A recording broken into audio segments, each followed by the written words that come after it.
Hello friends and welcome back to our channel. इस video को like करें, ज़्यादा से ज़्यादा शेयर करें और चैनल को सब्सक्राइब करें। Thank you. Hello guys, hello student. देखिए यहाँ पे यूकेएसएससी बंदर होगा, ठीक है ना स्टूडेंट। तो हमारा जो केमिस्ट्री वाला जो पार्ट था वो कंप्लीट हो चुका है, जो 9th क्लास तक का जो सिलेबस है। ओके स्टूडेंट, तो हम यहाँ पर पहुँच चुके हैं बायोलॉजी पोर्शन में, ठीक है ना स्टूडेंट। तो इससे जो पहले का जो बायोलॉजी पोर्शन है वो हमने आपसे क्या साथ शेयर कर रखा है। चलिए हम नेक्स्ट पॉइंट पे चलते हैं। इसके हमारे पास जो पॉइंट है सजीव कोशिका का संरचनात्मक संगठन, ठीक है ना स्टूडेंट। तो सजीव कोशिका का संरचनात्मक संगठन क्या होता है हम देखेंगे यहाँ पे। देखिए यहाँ पे कोशिका है, तो हम क्या करेंगे, पहले कोशिका को हम क्या करेंगे यहाँ पे 3 पार्ट में इसको डिवाइड कर देंगे, ठीक है ना। अब कोशिका क्या है, 3 पार्ट में क्या क्या डिवाइड में है देखिए यहाँ पे। बाह्य आवरण, ओके स्टूडेंट, जीव द्रव्य और कोशिका। कोशिका के 3 पार्ट हैं, बाह्य आवरण, कोशिका द्रव्य और कोशिका। Okay student. अब बाह्य द्रव्य क्या होता है, ये मुख्यतः कोशिका के निश्चित आकार एवं सुरक्षा से संबंधित होते हैं। देखिए यहाँ पे कोशिका से क्या है, जो कोशिका का जो बाह्य आवरण होता है वो क्या है, कोशिका के निश्चित आकार एवं सुरक्षा से संबंधित होते हैं। कौन सा, बाह्य आवरण, ठीक है ना। अब इसके जीव द्रव्य वाला पार्ट में क्या है, इससे जीव का भौतिक आधार, देखिए इससे कोशिका का जो जीव द्रव्य होता है उसमें क्या होता है कि इसमें जीव का भौतिक आधार कहा जाता है।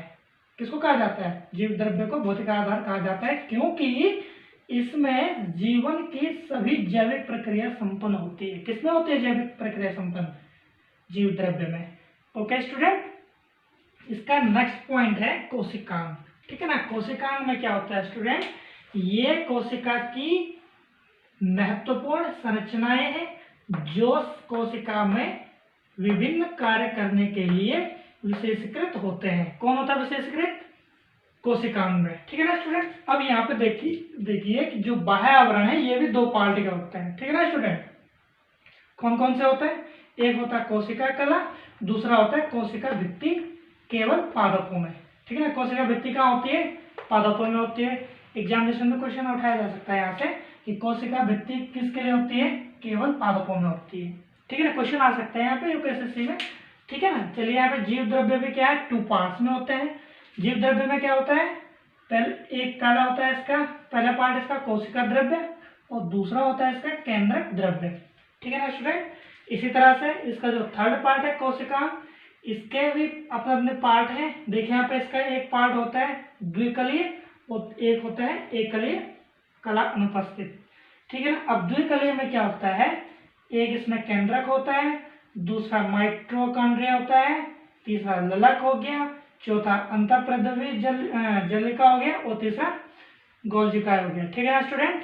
इसी तरह से एकलीय या कला अनुपस्थित में क्या होता है, पहला पॉइंट है इसका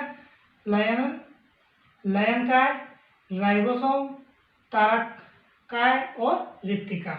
ओके स्टूडेंट, तो ये था सजीव कोशिका का संरचनात्मक संगठन। ओके, संरचनात्मक संगठन कितने प्रकार के होते हैं, कोशिका के 3 प्रकार के होते हैं, बाह्य आवरण, जीव द्रव्य और कोशिकांग।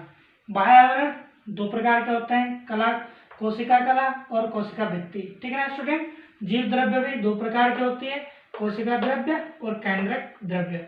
ओके स्टूडेंट, और कोशिकांग भी 2 प्रकार के होते हैं, द्विकलीय और एकलीय। अब द्विकलीय में क्या क्या पॉइंट है, केंद्रक है, माइटोकॉन्ड्रिया है, ललक है, अंतःप्रद्रवी जलिका है और गोल्जिकाय है, ठीक है स्टूडेंट। और एकल जीव कला अनुपस्थित में क्या है, ललनकाय, राइबोसोम, तारककाय और रिक्तिका है, ठीक है स्टूडेंट।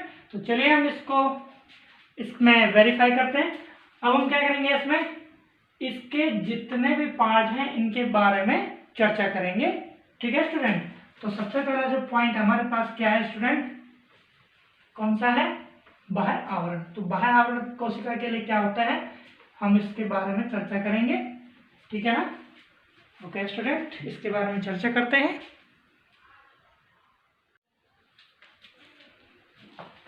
देखिए स्टूडेंट, बाह्य आवरण, ठीक है ना। बाह्य आवरण क्या होता है, यहाँ पे हम देखेंगे डेफिनेशंस के माध्यम से। बाह्य आवरण में के अंदर जो पॉइंट है, फर्स्ट पॉइंट है प्लाज्मा झिल्ली अथवा कोशिका झिल्ली। कौन सा पॉइंट है? प्लाज्मा झिल्ली अथवा कोशिका झिल्ली। अब प्लाज्मा झिल्ली क्या होती है, देखिए यहाँ पे प्लाज्मा झिल्ली में क्या होता है कि सभी कोशिकाओं में जीव द्रव्य के चारों ओर एक पतली झिल्ली पाई जाती है। कौन सी झिल्ली पाई जाती है? पतली झिल्ली, ठीक है ना, जिसे कोशिका कला कहते हैं। इसका निर्माण प्रोटीन व वसा की परतों से होता है। देखिए यहाँ पे इंपॉर्टेंट पॉइंट है, बाह्यावरण जो प्लाज्मा झिल्ली है इसका निर्माण किससे होता है? प्रोटीन व वसा की परतों से होता है। किसका निर्माण?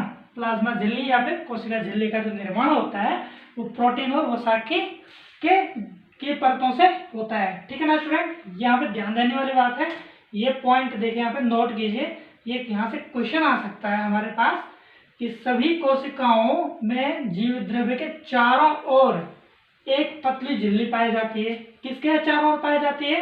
प्लाज्मा झिल्ली के चारों ओर क्या होते हैं? कोशिकाओं के जीव द्रव्य के चारों ओर, जीव द्रव्य के चारों ओर एक पतली झिल्ली पाई जाती है। किसकी?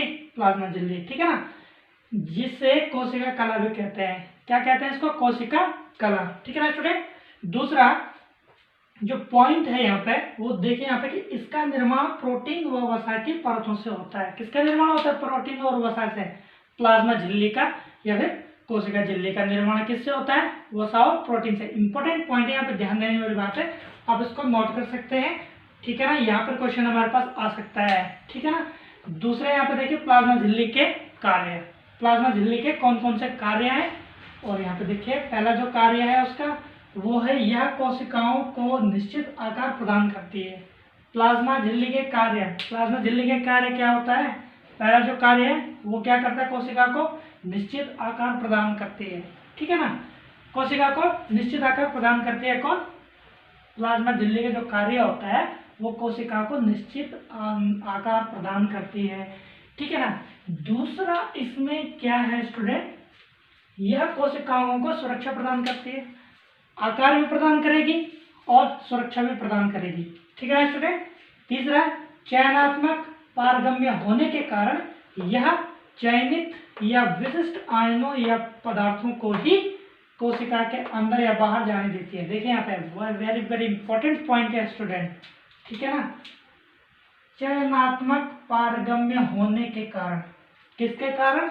चयनात्मक पारगम्य होने के कारण यह चयनित या विशिष्ट आयनों या फिर पदार्थों को ही कोशिका के अंदर या बाहर जाने देती है। देखिए ना यहाँ पे ये संतरी का काम करता है यहाँ पे, ठीक है ना।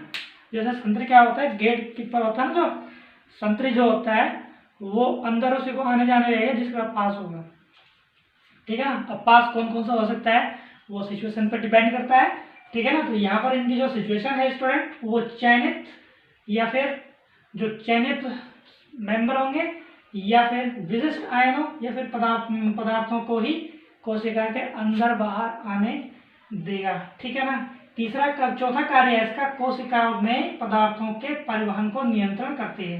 क्या करती है?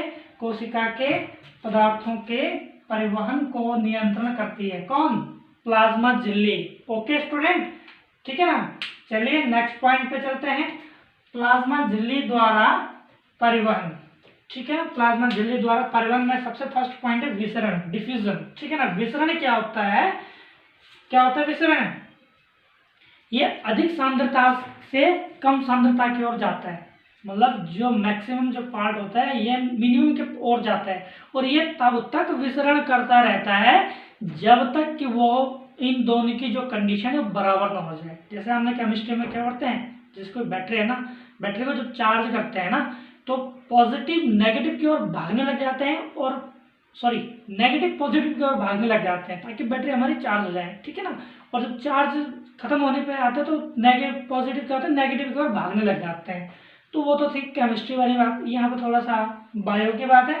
तो बायो में क्या होता है डिफ्यूजन में कि पदार्थ के अणुओं का अधिक सांद्रता वाले स्थान से कम सांद्रता वाले स्थान की ओर गमन करती है, इसको हम विसरण कहते हैं, ठीक है ना। जब तक सांद्रता समान न हो जाए यह प्रक्रिया चलती रहती है, ठीक है ना स्टूडेंट। कौन से? विसरण में। इसमें इंपॉर्टेंट पॉइंट है कि पौधों में विसरण द्वारा निष्क्रिय परिवहन होता है। किसमें होता है निष्क्रिय परिवहन? पौधों में विसरण द्वारा निष्क्रिय परिवहन होता है। यहाँ से क्वेश्चन आया जा सकता है, ये यहाँ पर इंपॉर्टेंट पॉइंट है स्टूडेंट। ओके ना स्टूडेंट। नेक्स्ट पॉइंट है यहाँ पे परासरण, ऑस्मोसिस। ठीक है ना। ऑस्मोसिस में क्या होता है कि जल विलायक के अणुओं का उनकी अधिक सांद्रता वाले स्थान से अर्धपारगम्य झिल्ली द्वारा कम सांद्रता वाले स्थान पर जाए परासरण कहलाता है। ठीक है ना।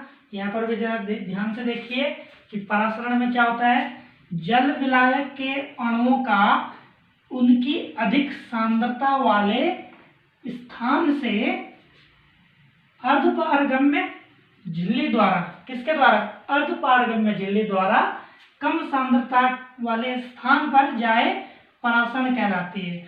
और इसमें भी क्या होता है कि ये प्रक्रिया भी चलती रहती है, कब तक, जब तक कि ये दोनों एक दूसरे के बराबर न हो जाए। ठीक है ना, तब तक भी ये प्रक्रिया चलती रहती है। ये भी अधिक सांद्रता से लेके कम सांद्रता की ओर जाता है, लेकिन किसके कारण जाता है, अर्धपारगम्य झिल्ली के द्वारा कम सांद्रता वाले पे स्थान पे जाता है। ठीक है ना। और ऊपर वाले में क्या था, ये अणुओं के द्वारा, पदार्थ के अणुओं का अधिक सांद्रता वाले स्थान से कम सांद्रता वाले, और इसमें क्या है कि उनकी अधिक सांद्रता वाले स्थान से अर्धपारगम्य झिल्ली द्वारा कम सांद्रता वाले स्थान पर जाए परासरण कहलाता है। और इसमें भी वही सिचुएशन है जो विसरण में था। विसरण में भी क्या होता है, यह प्रक्रिया तब तक चलती रहती है जब तक कि वो दोनों एक दूसरे के बराबर न हो जाए। और परासरण में भी वही होता है कि जब तक वो एक दूसरे के बराबर न हो जाए तब तक वो चलता रहता है। ठीक है ना student. Thank you very much.